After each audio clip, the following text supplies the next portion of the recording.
Всем привет, друзья! Вы на канале Виртуальная ювелирная мастерская, меня зовут Виталий, и здесь, для тех, кто не знает, я делюсь различными фишками по ювелирному 3D. И сегодня такой фишкой будет комбинированная симметрия в SAP-D. Друзья, я уже создавал подобные видео по T-Splines, было это очень давно, и там мы строили довольно сложные кастики с радиальной симметрией. И сейчас настало время повторить то же самое и в SAP-D. Давайте сразу же перейдем в сцену, и я объясню, что я имею в виду под комбинированной симметрией. Итак, мы знаем, что такое осевая симметрия, то есть когда все изменения отражаются по одной из осей. И мы знаем, что такое радиальная симметрия, когда все изменения отражаются по одному из радиальных лучей, исходящих из центра формы. То есть с помощью данного типа симметрии мы можем, к примеру, строить такие объекты, как вентиляторы, турбины, пропеллеры и так далее. Но в ювелирке чаще всего необходим такой тип симметрии, как комбинированная симметрия. Давайте посмотрим, как она себя ведет.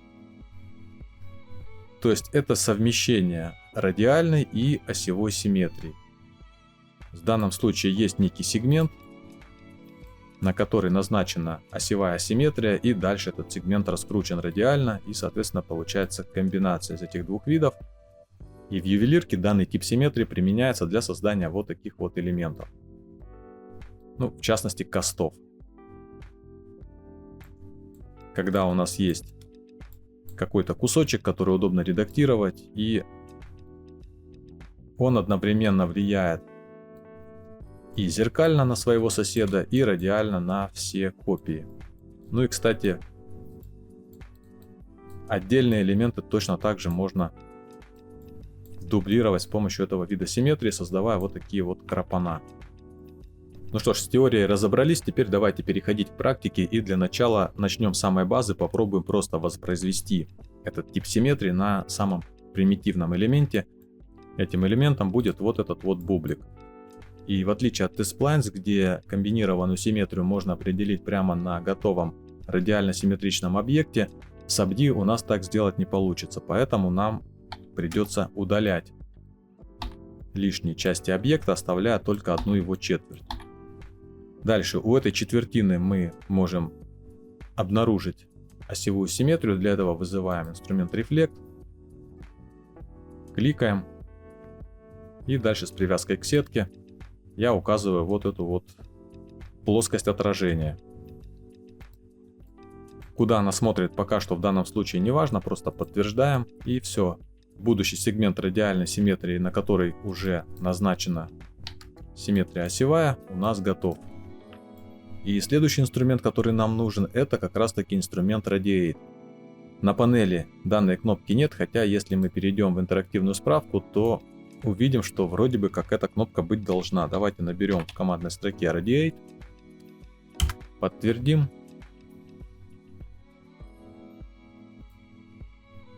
И уже даже в справке есть упоминание о том, что в качестве сегмента для раскрутки радиально мы можем использовать сегмент, на котором уже назначен рефлект. То есть именно этим мы с вами сейчас будем заниматься.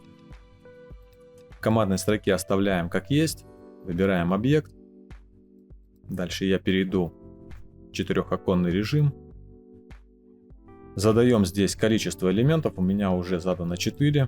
И дальше нужно указать положение вот этого вот сегмента и оси. Указываем пока что вот здесь. И как правильно поставить ось. Ставить ее нужно таким образом, но в данном случае я работаю в виде фронт и ставлю ее то вверх, то вниз. Ставить ее нужно таким образом, чтобы данный сегмент пересекал тот элемент, который вы пытаетесь раскрутить по радиальной симметрии.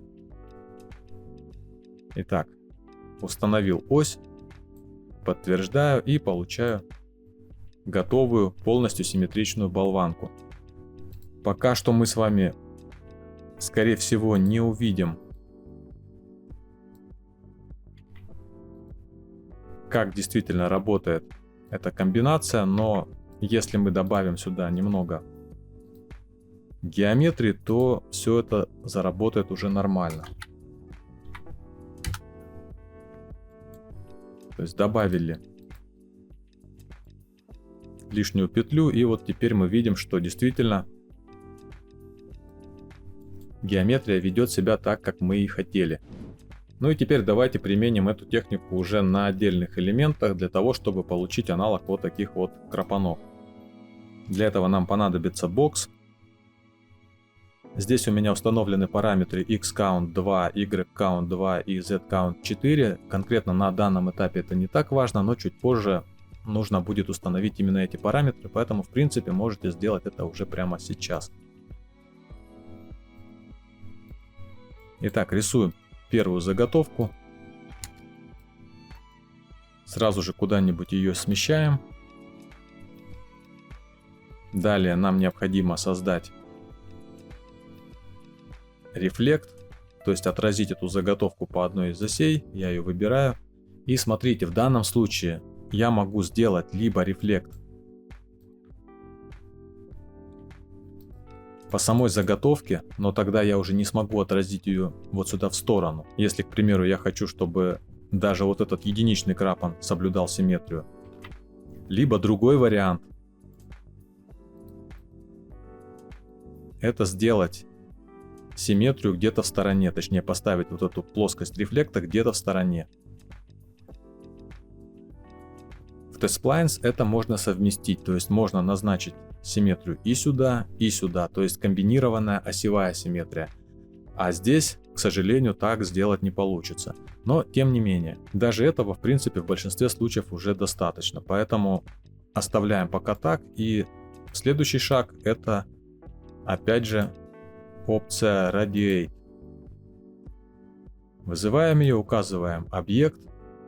Давайте в данном случае возьмем 3 луча, и теперь нужно снова поставить правильным образом и ось, и сам этот сегмент.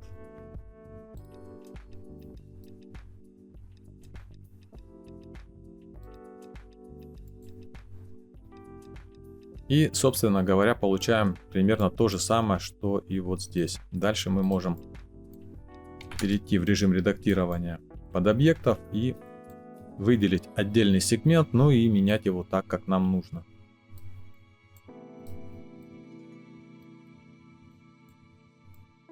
Итак, с базой тоже разобрались, и сейчас создадим уже нечто посложнее и поинтереснее.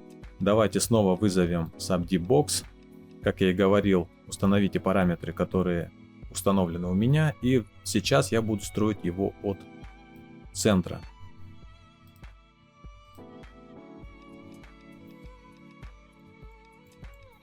Итак, заготовка под клапан готова. Теперь также делаем рефлект.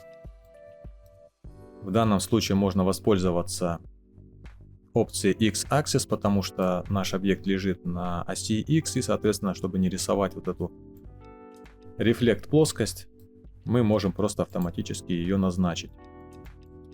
Теперь перейдем в режим полигонов, выделим один из них, чуть-чуть потянем. Это будущий хвостик, с помощью которого мы будем соединять данный клапан с остальными клапанами. Удаляем. Перейдем в режим ребер, немножко спозиционируем его.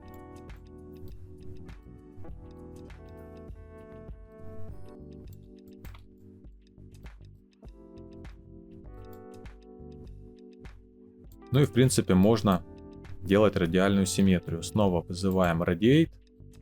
Указываем объект, не забываем, что здесь нам теперь нужно 6 лучей. И дальше снова устанавливаем ось.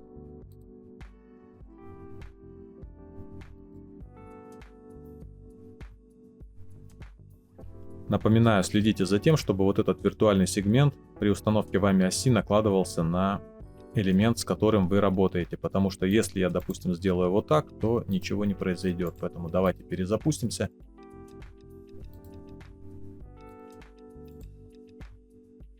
И в принципе готово. И кстати, если вы заметили, из-за того, что наши элементы располагались близко друг к другу, они соединились автоматически, и при этом Rhino не отрисовал здесь визуально шов симметрии, но тем не менее симметрия все равно есть. Вообще, конечно, визуально красивее и понятнее, когда этот шов симметрии здесь присутствует, друзья. Но на практике этот вариант, наверное, все-таки предпочтительный. Мы сейчас с вами, конечно, сделаем так, чтобы он тут был, то есть посмотрим еще кое-какие варианты, например, варианты соединения, когда элементы, допустим, располагались далеко друг от друга и не соединились, но у этих швов на границах непосредственных есть проблемы. То есть смотрите, вот я сейчас взялся за границу серой и белой областей. Белая область — это исходный сегмент. И как только потянул в сторону, получил разрыв. В то же время, если сделать то же самое здесь, то разрыва у нас не будет. А вот если бы у нас здесь был шов, то мы имели бы ту же самую проблему. Здесь стоит остановиться отдельно и поговорить о концепции так называемого родительского сегмента в радиальной симметрии SAPD. Например, в T-splines такого понятия нету, и там абсолютно все сегменты идентичны и равноправные. И если вы работали с T-splines, то, возможно, видели, что там все абсолютно оси на радиальной и на осевой симметрии, они все прорисовываются вот этой вот зеленой полоской узнаваемой. И где бы вы что ни тянули, всегда изменения будут отображаться абсолютно одинаково на каждой оси, на каждом луче, на каждом сегменте. В SAPD почему-то это не так, то есть сами разработчики решили выделить родительский сегмент цветом и не показывая других осей, то есть это говорит о том, что все-таки концепция данная присутствует. И несмотря на то, что мы можем, конечно же, работать и с другими элементами, с элементами серой зоны, и все равно изменения будут отображаться. Тем не менее, рекомендуется работать именно вот с этим исходным элементом. В частности, например, только у вот этих белых полигонов вы будете обнаруживать маркеры экструдирования. На серых полигонах их никогда не будет. И это тоже осознанное нововведение в SAPD. То есть разработчики заметили, что при экструдировании и при некоторых других манипуляциях с зависимыми дочерними сегментами происходят проблемы, и они просто убрали там маркеры. Но вот если мы выделяем, допустим, и те, и другие одновременно, то на одной детали, то в принципе так оно работать будет. Но, друзья, как я уже и сказал, точнее даже показал, вы видели, что иногда на границах дочернего и родительского сегмента у нас возникают артефакты. И часто мы можем использовать как раз таки программную границу сегментов в серой зоне. То есть она у нас как бы не помечается, но мы-то знаем, что она там есть. И мы можем ее использовать для каких-то действий. Но вот здесь это непонятно, а вот если мы, допустим, перейдем вот сюда, вот предположим, что я хочу немножко сделать поострее данный угол, и вроде бы как по правилам я должен работать именно с границей. Ну давайте посмотрим, что будет. То есть получаем разрыв, и плюс ко всему это не очень удобно. А вот здесь программная граница, которая тоже существует, граница симметрии, граница сегмента, лежит как раз на оси, и тянуть ее по оси намного удобнее. И если мы это будем делать, то у нас не будет разрыва. То есть это, к слову, вот об этих самых границах. И вот в данном случае у нас здесь нет этой границы на соединении наших хвостов и клапанов, ее здесь нет. И это, да, это скорее всего даже плюс, чем минус. Хотя, как я и обещал, мы сейчас попробуем сделать это именно с границей. Кстати, давайте, наверное, еще немножко доработаем нашу деталь и сделаем вот эти вот элементы складками, для того, чтобы донышко нашего каста было плоским.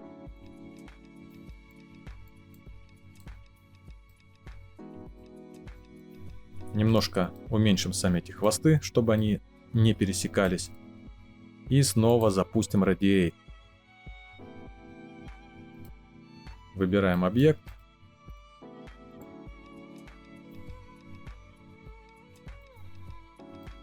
Ставим ось.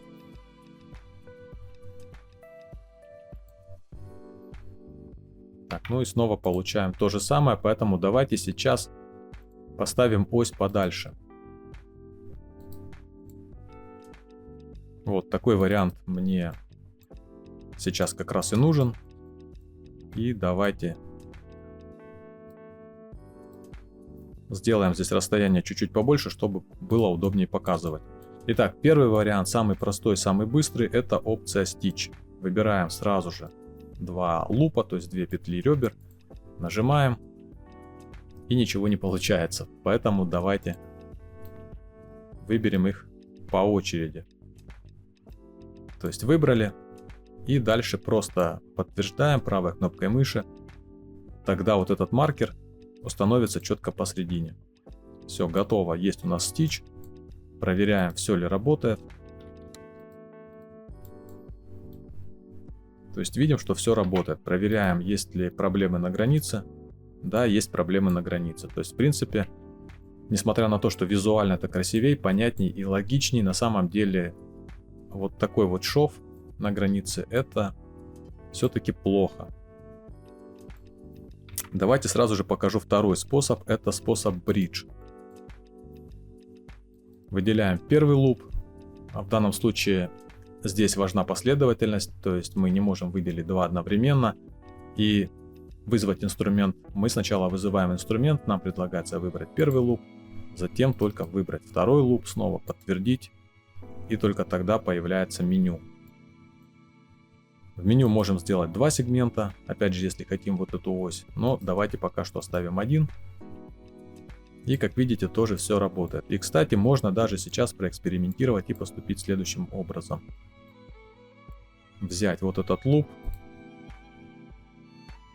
сделать добавление ребра и вот этот луп удалить. Посмотрим, что будет теперь, как будет вести себя наша заготовка.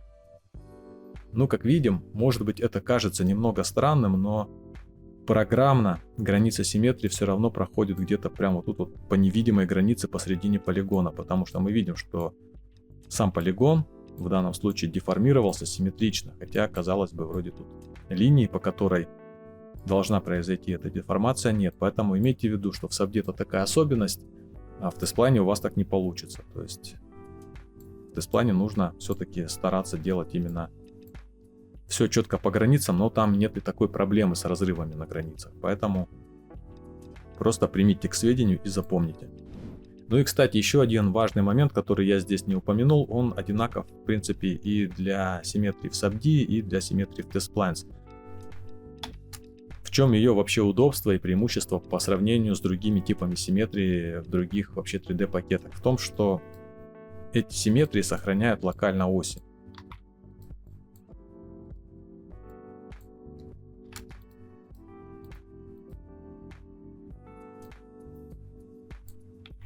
Ой-ой-ой.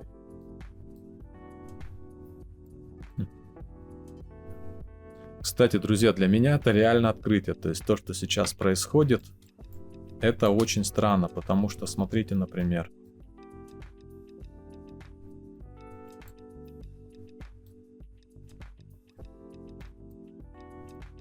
вот как работают эти косты.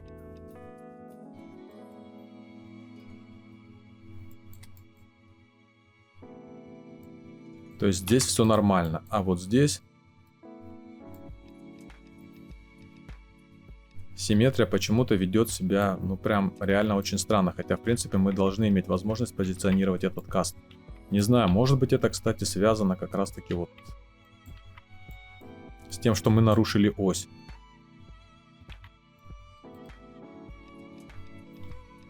Давайте попробуем с этим разобраться, потому что реально очень интересно. Я даже не ожидал, что так случится.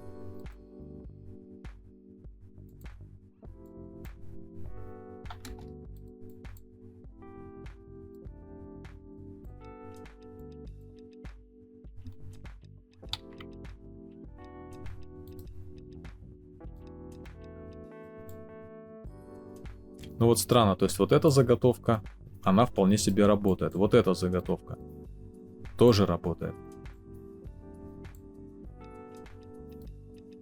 А вот это почему-то не работает.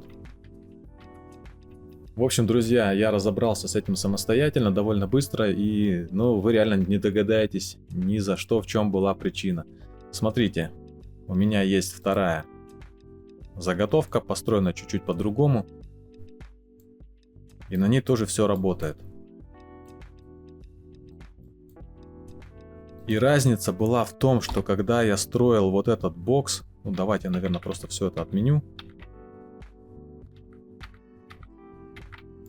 И определял у него осевую симметрию, я использовал вот эту опцию, друзья, X-Axis. И такое ощущение, что из-за этой опции привязка данного конкретного объекта, точнее его оси, всегда происходит к этой оси X. И что бы мы ни делали теперь, как бы мы ни поворачивали, исходный элемент будет все время обращаться к этой оси.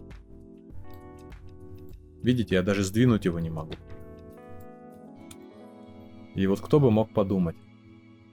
Поэтому для того, чтобы этого избежать, мы используем не параметры в командной строке, а вот так вот ручками назначаем эту ось. Честно говоря, я думал, я уже буду сидеть тут до ночи с этим багом и так и не пойму, в чем была проблема, но вот каким-то чудом мне удалось разобраться. И это даже хорошо, что такой баг произошел, потому что я могу рассказать о нем вам. И, соответственно, в следующий раз, если у вас возникнет такая же проблема, то вам уже не придется искать ее решение. Итак, проверяем и видим, что все отлично. То есть именно вот за такие фишки любят симметрию в Rhinoceros и в SAPD, и в TestPlans, потому что ни одно другое программное обеспечение до сих пор, насколько мне известно, вот так вот удобно с симметрией оперировать не может. Вот такая вот, друзья, довольно-таки с одной стороны простая, с другой стороны не очень техника. И, честно говоря, я на самом деле даже не знаю, почему за все время существования SAPD до сих пор в YouTube нет уроков по созданию комбинированной симметрии. Может быть, как раз таки потому, что это слишком банально и просто, я тут просто на ровном месте создал тему для урока. А может быть, потому что действительно никто еще так и не понял, как все-таки тут в этом забагованном SAPD ее назначать. Не знаю, друзья, насколько для вас это актуально, пишите об этом в комментариях, часто ли вы пользуетесь подобными видами симметрии и как вы обходитесь без нее, какие альтернативы используете. Мне действительно это интересно, чтобы понимать, насколько на самом деле мои видео решают ваши проблемы. Ну а здесь, друзья, у меня на этом все, и увидимся в следующих уроках. Всем пока!